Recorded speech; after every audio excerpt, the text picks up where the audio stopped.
If he's not, when you recognize your place of justice, you're patient on living justice despite all the different threats that are probably trying to deter you away from truth.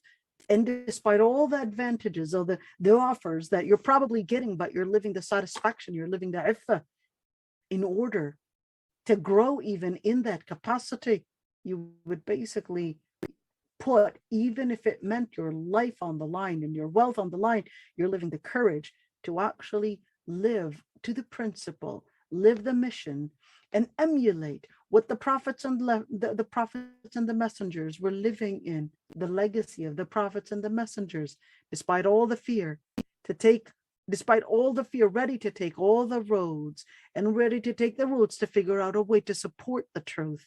And that's why Allah subhanahu wa ta'ala basically spoke about those that are living that principle, living the word, living and committed to the ilm, to actually recognize for the woman what it means to actually find that man that is qawam.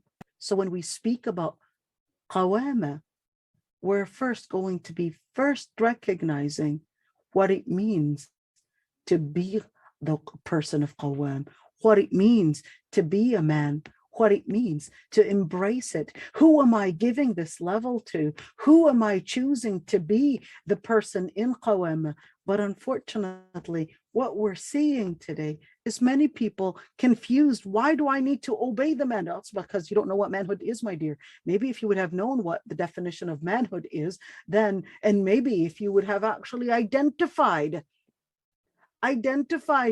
not only what it means to have qawama, what it means to live manhood, well, you would also identify, is this person really living up to that level? Is he deserving to be the qawam?